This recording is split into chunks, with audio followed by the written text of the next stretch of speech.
versprühen, bisschen zwischen der Asche, von allen gesehen, die letzten Tropfen des Trunkes verglühen. Ei, was geht? Und herzlich willkommen zur großen Alpha 19 Vorschau. Ja, es ist mal wieder soweit. Es liegt ein Update in der Luft, womit wir auch direkt zur ersten großen Frage kommen. Wann ist es denn nun soweit? Die Antwort darauf sowie eine Übersicht über alle weiteren Änderungen erhaltet ihr in dieser Episode. Vergesst nicht, den Kanal zu abonnieren, wenn ihr es noch nicht getan habt, und ein Däumchen dazulassen. Startklar? Dann legen wir los. Okay, sprechen wir als erstes über den Elefanten, der im Raum steht, der Release-Termin. Die Experten, die meinen Kanal schon länger verfolgen, wissen, dass das immer ein heikles Thema ist, weshalb man alle Angaben mit Vorsicht genießen muss. Wir wollen ja nicht wieder gemadmolt werden. Vor einigen Tagen wurde im Entwicklertagebuch verkündet, dass die Alpha 19 im Sommer 2020 erscheinen soll. Diese Aussage wurde nun konkretisiert in einem neuen Beitrag mit dem Titel Alpha 19 Streamer Weekend, worin, wie mittlerweile gewohnt, eine Liste enthalten ist mit allen Streamern, die daran teilnehmen. Link in der Beschreibung. Wir können aus diesem Absatz entnehmen, dass das Event für Ende Juni geplant ist, soweit alles glatt läuft. Nach dem Streamer Weekend soll der Release an einem Montag stattfinden, damit man auf Fehlermeldungen schnell reagieren kann, was soweit vernünftig klingt. Es bleibt festzuhalten, dass es Pläne gibt. Ich persönlich würde anhand der Aussagen auf Juli tippen. Aber, täglich grüßt der Maulwurf. Ich denke, damit können wir einen Haken hinter das Thema machen. Das Gesülz am Anfang überspringen wir diesmal. Wichtig ist nur, dass dem Update ein klangvoller Titel fehlt, weshalb ich mich freuen würde, wenn ihr am Ende des Videos einen Vorschlag als Kommentar postet. Entscheidet weise anhand der Features, die wir uns jetzt aber mal endlich anschauen. Starten wir oben mit der Liste und dem Waffenupdate, das zusammengefasst die Lücken füllt, die es momentan noch bei den unterschiedlichen Waffentypen gibt. Damit gemeint sind fehlende Stufen wie zum Beispiel ein einhändiger Stahlkolben. Wie ihr seht, wird das Arsenal um diese Waffen erweitert, wobei vor allem die neue Drohne heraussticht. Über welche Funktion sie genau verfügt, werden wir sehen, wenn es soweit ist. Ich persönlich finde sie etwas deplatziert wie den Gyrocopter, was aber Geschmackssache ist.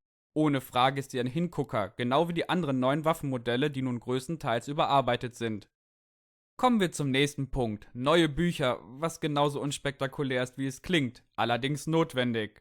Obgleich es vom Codeaufwand überschaubar ist, schließt auch dieses Update wichtige Lücken im Spiel, wie zum Beispiel das fehlende Buch zum Erlernen des Junk Turret.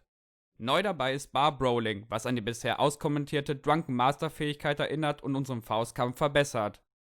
Seit Alpha 18 wurde das Büchersystem stark ausgebaut und hat auf jeden Fall die Loot-Vielfalt erweitert. Wie ist eure Meinung dazu? Das bringt uns auch direkt zu einem anderen leidigen Thema, den Fähigkeiten.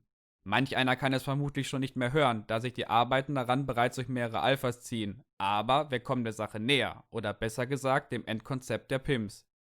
Ich denke, man kann an diesem Punkt sagen, dass es niemals ein fortschrittbasiertes Fähigkeitensystem geben wird, da alle Bemühungen der letzten Jahre nicht in diese Richtung gehen. Der Fokus liegt mehr auf dem Action-, Loot- und Level-Aspekt sowie dem Durchspielen verschiedener Skillungen, weshalb die Stufen vieler Fähigkeiten mit dem geplanten Update auf 3 reduziert werden, was das Ganze knackiger und übersichtlicher macht. Der Gedanke dahinter ist, dass man auf diese Weise Talente neu strukturiert, die in der Vergangenheit den Skillpunkt nicht wert waren, den sie gekostet haben im Vergleich zu anderen, nützlichen Dingen. Ich bin gespannt, wie es sich am Ende spielt. Abschließend könnte man noch erwähnen, dass der Schaufelbonus von Lucky Looter jetzt wohl ein Treasure Hunter ist, aber das werdet ihr schon selbst herausfinden. Der nächste Halt auf unserer Tour ist Candyland, in dem uns neue Süßigkeiten erwarten. Schaut man sich das grundlegende Konzept an, handelt es sich dabei offensichtlich um sogenanntes Buff-Food, wie wir es aus vielen anderen Spielen kennen. Ob der Weg über die Nahrung jetzt der beste ist, bleibt Geschmackssache. Ich persönlich hätte mir auch ein Konzept à la Fallout oder Elix vorstellen können. Aber vermutlich kommt es nicht so gut an, wenn wir billig drauf durch die Straßen torkeln. Also nehmen wir statt der einen die andere Droge, die zum Beispiel kurzzeitig unseren Faust- und Explosionsschaden erhöht oder unsere Beta-Bartender-Fähigkeit steigert. Wer es lieber etwas herzhafter mag, findet sein Glück vielleicht mit einem der neuen Gerichte, die nun endlich keine Lebensmittelvergiftung mehr verursachen. Wir alle kennen die Problematik, dass uralte Konserven aktuell scheinbar besser sind als frisch gekochtes Essen, was keinen Sinn macht. Ob Gammustu oder Spaghetti jetzt die Lösung sind, bleibt abzuwarten. Allerdings ist das Konzept sehr einfach zu erweitern und bietet Raum für mehr Gerichte. Machen wir als nächstes einen kurzen Abstecher zu den Animationen, wozu es nur wenig Informationen gibt.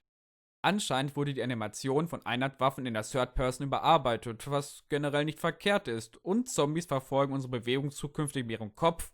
Gruselig. Der Ladebildschirm wurde ebenfalls aufgefrischt und verfügt nun über einen dynamischen Text. Somit können wir zwischen den Hinweisen hin und her wechseln, sobald wir sie gelesen haben. Ich hoffe wirklich, dass dieser Aspekt modbar ist, da ich schon einige Ideen habe, was man dort hineinschreiben könnte. Kommen wir zum nächsten Punkt, den RWG-Verbesserungen. Der Mixer hat im Laufe der Zeit einige Änderungen durchlaufen, wobei 7 Days aktuell ein Stempelsystem verwendet, das mäßig gut funktioniert, weshalb viele zu Nitrogen gewechselt haben, den wir uns auch irgendwann nochmal genau anschauen werden. Was genau die Pimps geändert haben, bleibt wohl erstmal geheim. Ebenso wie die genauen Änderungen an den POIs, von denen wohl einige überarbeitet wurden. Da sich die Qualität der Prefabs generell enorm gesteigert hat, bin ich schon darauf gespannt, sie zu erkunden. So Leute, nach diesen teilweise eher drögen Neuerungen wird es mal wieder Zeit für ein paar Wows, wie zum Beispiel den überarbeiteten Händlern. Diese haben sich nun spezialisiert und verfügen über ein unterschiedliches Sortiment. Wie das Ganze genau aussieht, ist noch unklar, wobei schon gesagt wurde, dass man trotzdem bei jedem Händler alles kaufen kann, was erstmal irgendwie widersprüchlich klingt. Ich stelle mir das Ganze so vor, dass sie einen Pool aus gemeinsamen Items haben und eine separate Auswahl des jeweiligen Händlers. Mit Hilfe einer Quest erhalten wir nach und nach die Position aller Handelsposten, falls wir auf eigene Faust kein Glück hatten. Die Köpfe der Händler folgen nun übrigens ebenfalls der Bewegung des Spielers, damit ihr auch artig alles bezahlt, was ihr einsteckt. Das für mich persönliche Highlight des Updates ist das überarbeitete Survival-System, mit dem der schmerzlich vermisste Hunger- und Durstbalken nun endlich wieder offiziell seinen Weg ins Spiel findet. Diese zwei kleinen Balken haben in der Vergangenheit für hitzige Diskussionen im Forum gesorgt, da sie eines Tages verschwunden sind und wir stattdessen anhand unserer Regeneration und maximalen Gesundheit ihren Wert erahnen sollten, beziehungsweise umständlich extra das Charakterfenster dafür öffnen mussten. Damit ist jetzt Schluss. Keine kurzen Zen-Meditationen unterwegs mehr, um den Wert zu kontrollieren. Er ist nun jederzeit präsent, so wie es meiner Meinung nach auch sein sollte. Wie seht ihr das?